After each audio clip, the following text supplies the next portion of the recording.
വെള്ളാപ്പള്ളി നടേശൻ ഒരു സാമൂഹിക വിപത്തായി മാറുകയാണ് കേരളത്തിൽ.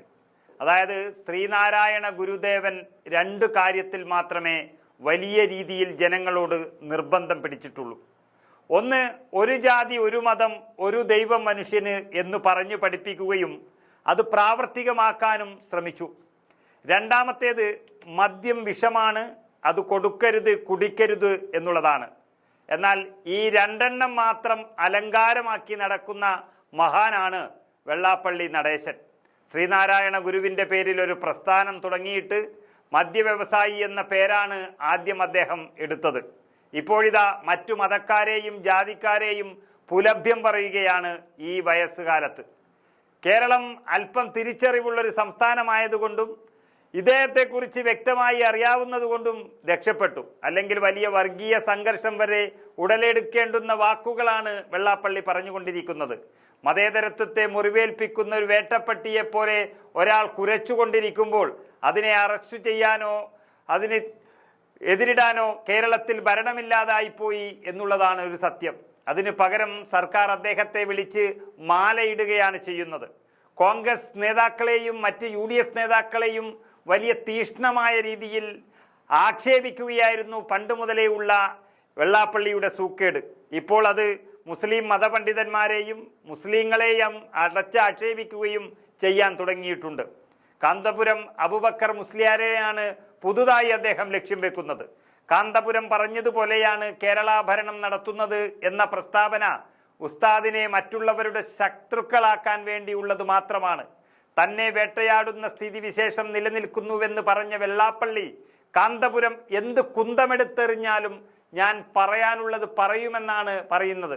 ഒരുപക്ഷെ ഭരണത്തിൽ ഇടപെടുന്നു എന്ന വാക്ക് പിണറായി വിജയൻ തന്നെ പറഞ്ഞു കൊടുത്തതാകാം എന്ന് പ്രതിപക്ഷ നേതാവും സംശയം പ്രകടിപ്പിക്കുകയാണ്. വർഗീയത പരത്തുന്നതിന് എനിക്കെതിരെ കേസെടുത്തോളൂ എന്ന് വെല്ലുവിളിക്കുകയാണ് വെള്ളാപ്പള്ളി. എന്നിട്ട് വർഗീയത പരത്തുകയും ചെയ്യുന്നു. അദ്ദേഹത്തെ തൊടാൻ കേരളത്തിൽ നിയമമില്ല. നമുക്കറിയാം, നിമിഷപ്രിയയുടെ മോചന കാര്യത്തിൽ കാന്തപുരം മുസ്ലിയാരുടെ ഇടപെടലൊക്കെ കണ്ട് വിരളി പിടിച്ചൊരു ടീംസാണ് ഈ വെള്ളാപ്പള്ളി എല്ലാം എന്നുള്ളത്. കുത്തിത്തിരിപ്പും കള്ളപ്പണവും മാത്രം സമ്പാദിക്കുന്നവർക്ക് ഇതുപോലെയുള്ള കാരുണ്യ പ്രവർത്തനങ്ങൾ കാണുമ്പോൾ കണ്ണുകടിക്കുന്നത് സ്വാഭാവികമാണ്. മറ്റൊരു കാന്തപുരമാകാൻ ശ്രമിക്കുന്ന വെള്ളാപ്പള്ളിക്ക് ഇനി 100 ജന്മം ജനിച്ചാലും ഇത്തരമൊരു കാരുണ്യ പ്രവർത്തനം നടത്താൻ കഴിയുമെന്ന് തോന്നുന്നില്ല. പക്ഷെ വെള്ളാപ്പള്ളി ഇത്രയും രൂക്ഷമായി ഇത്രയും സമയത്തിനുള്ളിൽ വിവരദോഷം പറഞ്ഞുകൊണ്ടിരുന്നിട്ടും മതന്യൂനപക്ഷങ്ങളെയും അതിൻ്റെ നേതാക്കളെയും ആക്ഷേപിച്ചു കൊണ്ടിരുന്നിട്ടും കാന്തപുരത്തിനെ പോലെയുള്ളവർ ഒരക്ഷരം എതിരു പറഞ്ഞിട്ടില്ല എന്നുള്ളതാണ് പ്രധാന വ്യത്യാസം. വെള്ളാപ്പള്ളിയുടെ സംസ്കാരമല്ല കാന്തപുരം അടക്കമുള്ള മുസ്ലിം മത നേതാക്കൾ കാണിച്ചത് എന്നോർക്കണം. അപ്പോഴും വെള്ളാപ്പള്ളിയെ വിളിച്ച് പൂമാലയിട്ടുകൊണ്ടിരിക്കുന്ന പിണറായി വിജയനും CPM നേതാക്കളും സത്യത്തിൽ മലപ്പുറത്തെയും മതന്യൂനപക്ഷങ്ങളെയും അടച്ചാക്ഷേപിക്കാനുള്ള അവസരം നൽകിക്കൊണ്ടിരിക്കുകയാണ്. അതാണ് ഇപ്പോഴും ആക്ഷേപം തുടർന്നുകൊണ്ടേയിരിക്കുന്നത്. മലപ്പുറത്തെ പറ്റി പച്ചയായി വർഗീയം പറഞ്ഞിട്ട് മാസങ്ങളായി. അന്ന് ഒരു കേസോ അല്ലെങ്കിൽ ഒരു താക്കീതോ നൽകിയിരുന്നുവെങ്കിൽ ഇന്നിത് പറയില്ലായിരുന്നു.